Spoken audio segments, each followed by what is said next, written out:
such a difficult day for all of us. Why don't you come out and we can play a game together? It won't happen again. FNAF is a complicated series, and it's designed like that. However, we still try to figure everything out in this series because it gets the views. But there are still some questions that don't have answers, and those are what we're looking into today. Greetings gamers and welcome back to Top 10 Gaming. I'm your host Connor Monroe, and I looked to see if there was a FNAF rap in the style of the Poke rap, but there wasn't. Maybe I should make one for the next FNAF list, since most of you like the Poke rap intros that I've been doing in previous Pokemon lists. There were a few people who didn't like it, but hey, just gotta dab on the haters, right? I would dab here, but this onesie is meant for a child, and any big movement will result in my inability to have children. But anyways, today we're looking into the mysterious questions that the theorist community has been unable to answer, not despite a lack of trying, no doubt. With today's list of the top 10 FNAF Unanswered Questions, Part 2. If you haven't checked out Part 1 or our other FNAF videos, click up in the top right corner to see our whole FNAF playlist of nearly 100 videos. Yeah, we've made almost 100 videos about the Five Nights at Freddy's series. You can probably tell that I know way more than I should, especially because of Top 10 Tastiest FNAF Animatronics, which is my favorite video that I've ever done or seen in my life.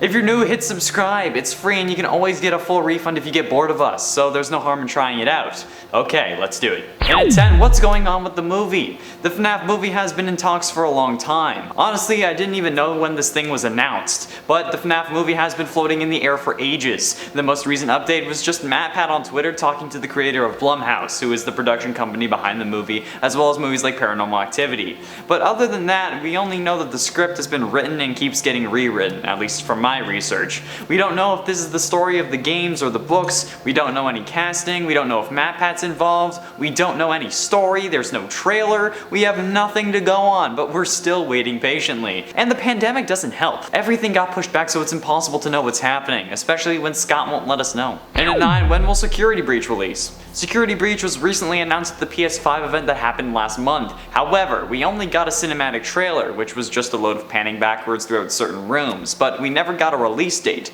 I estimate that the game will release around December 12th, since it's exactly 87 days after the trailer released, since we all know Scott loves to play with dates, especially those with the numbers 8 and 7, since FNAF 2 came out exactly 87 days after FNAF 1. But that date also just so happens to be exactly 1 month after the PS5 launch. That, however, is all we have to go off of. Just like with most of the series, it's all speculation. Sure, it's educated speculation, but we have no evidence and there haven't been any more teasers since that trailer, at least video ones with the potential release date. Gregory, I may have lost my temper earlier, but it was just a glitch.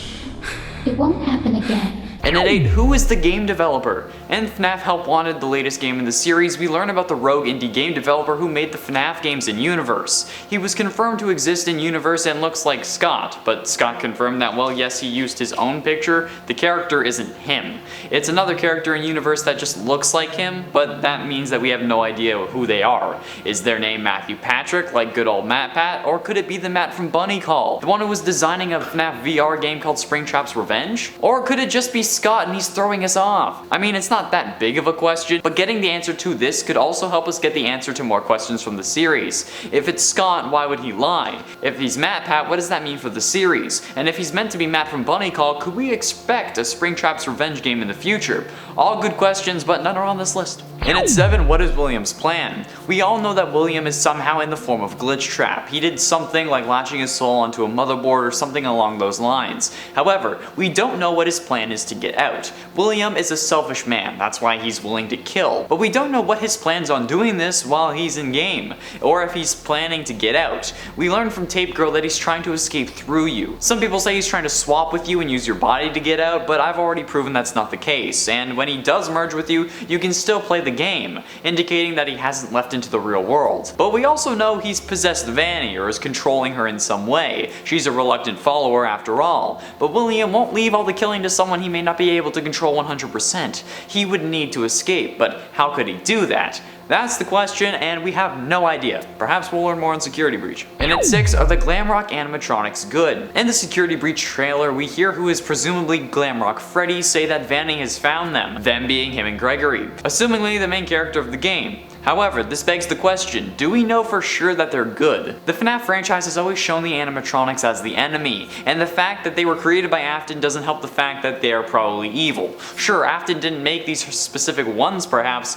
but that doesn't mean they can't be corrupted just like Vanny was. I predict that these animatronics will help us throughout the game, but then turn on us at the last minute, potentially breaking Vanny out of her trance, but that could be totally false. We have no idea, and we won't know until the game comes out, because Scott will not tell us. Halfway through at number 5, what is the full timeline? The full timeline has been explored by multiple theorists multiple times, but that's all those are. Theories. Sure, we know specific things like the missing children's incident taking place in 1985 and the bite of 87 as well as 83, but other than some key dates, most of what we know is just a slew of assumptions and pieces that don't quite fit together. Honestly, it's impossible to find a series that has the world building as interesting as this, but also so complicated and obscure. It folds in on itself, it clashes with itself, and while matpat did an incredible job, I'm sure more things will be revealed that changes the way we look at the timeline yet again. Hell, even recently in the Fazbear Fright story The Man in Room 1280, we learned that William was being possessed by the spirit of a dead child, which kept him from dying. That's why this timeline is so complicated. We don't fully understand how this universe works, and the full timeline is yet to be figured out. And at 4, what games are in universe? We learned at the beginning, and more so through the tapes in FNAF VR Help Wanted, that a rogue indie game developer ended up making FNAF games in universe.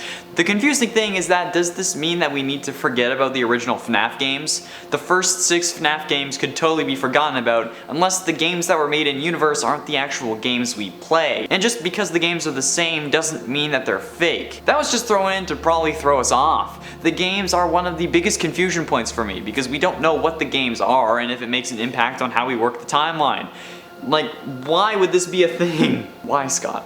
Why? Getting close to the end, and at number 3, what is Stitch Wraith setting up? The Stitch Wraith is a character that was introduced and being set up in the epilogues of the Fazbear Frights books. The character was created and brought to life by Dr. Phineas Taggart while he was researching an intense human emotion of agony, and how it can allow objects to become possessed in the FNAF universe. But so far, we've only seen the Stitch Wraith in the books. Some people think that he'll appear in Security Breach, but from the trailer I doubt that's going to happen unless it's in the form of like a DLC like the Curse of Dreadbear. The Stitch Wraith is becoming a very important character, so it's possible he'll make an appearance, but just a minor one would probably be a waste, if it's not to set him up in the game universe at least. We just don't know what the introduction of the Stitch Wraith means for the games. And at 2, what is Glitch Trap? Glitch Trap is the main antagonist of FNAF VR Help Wanted, but we don't really know quite what he is. We know that he's a form of William Afton and most likely the first suit that he would wear to lure and absolutely obliterate children, but we don't quite know what he is in game. Is he a spirit that manifests in game and is able to later control you? Is he pure code that is somehow able to control parts of the game? Is he something else entirely? Did he swap places with our character? To me, I say no because we didn't see anyone with the headset on when we ended up merging with him, but plenty of people disagree.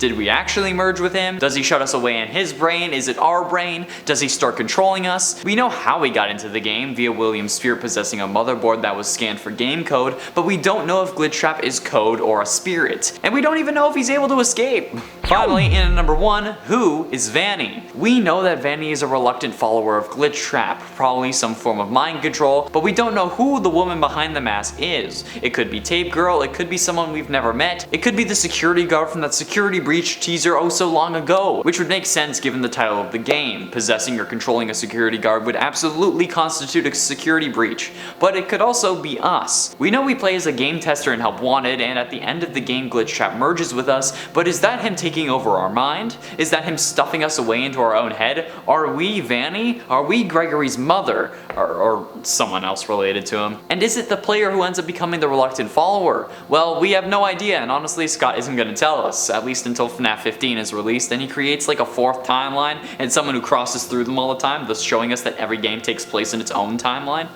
Because, you know, that's probably gonna happen at this point. There we have it, friends, the top 10 FNAF Unanswered Questions Part 2. You guys voted on this one on the community tab for what FNAF video we should release for Halloween, so if you enjoyed this one, be sure you smash like and subscribe for daily gaming content and ring that bell to join the clan and level up. Remember, you asked for this one, so no complaining in the comments. And let us know below if we should do more polls like that for videos in the future. Thank you all so much for watching. I have been and shall remain Connor Monroe, and I'll see you in another video.